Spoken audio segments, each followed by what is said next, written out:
एक तालिबे इल्म हूँ, अभी सीख रहा हूँ भाई। तो जो कुछ अल्लाह ने अता किया है बस वही आप लोगों को पहुँचा दे रहा हूँ। तो वो तकरीर कर रहे थे, तकरीर में उन्होंने कहा कि हमारे जो है कौम में कुछ लोग ऐसे हैं जो रोज़े नहीं रखते हैं लेकिन अफ्तारी ज़रूर करते हैं। तो हालांकि उनकी अफ्तारी मानी भी नहीं जाएगी, बिला रोज़े की कोई अफ्तारी मानी नहीं जाती, बिला रोज़े की कोई अफ्तारी मानी नहीं जाती है। अब कुल मिला के जैसे अब आप रोज़े के महीने में रोज़ा रखते हो, शाम को अरेंज करते हो, सारी चीज़ों को मुहैया करते हो, कबाब हो गया और जो भी कुछ हो गया, खीरी हो गया, फ्रूट्स हो गए, सारी चीज़ आप इंतज़ाम किए। उसके बाद में जब अज़ान का वक्त हुआ आपने अफ्तारी कर ली।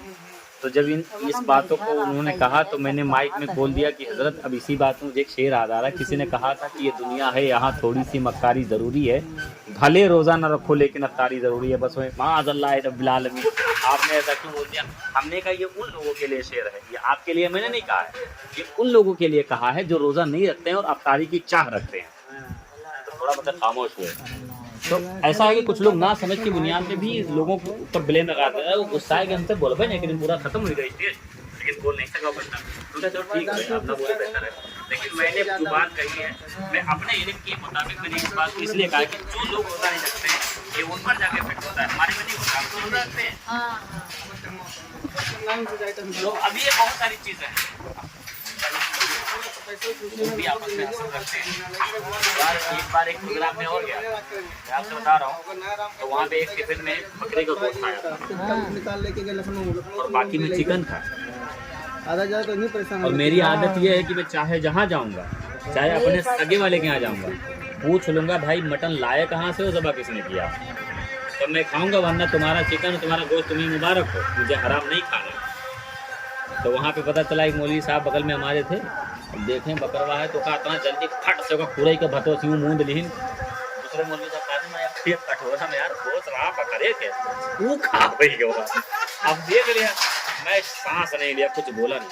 अब का होगा, अपन नहीं कहा था का होगा, मैं कहा बताओ हालिया ये चंद बोटी के लिए ईमान का जनाजा निकाल रहे हो और मिंबर पे खड़े हो गए। I tell do you don't see the me, don't see the my character. Alim जो कहता है उसे करो, देखो मत वो कर क्या रहा है। ये गलत बात है ना भाई, जो फिट होता है अमामुन नास से वही आलिम पे फिट होता है।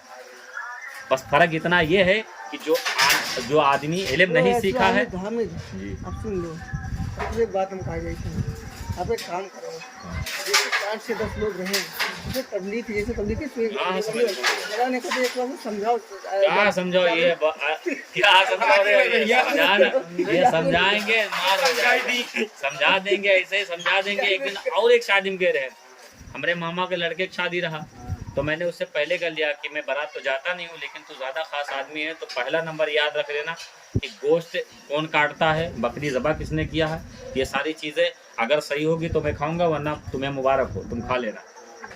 एक बार मेरे ससुराल के यहाँ खुद मतलब दावत किए थे, शब बारात के टाइम जो अभी निकल गया उसमें तो बुलवाया था। एक में हमारे जो है साथ के मौलाना शाकिर थे, वो आए थे और कुछ हजरात और थे।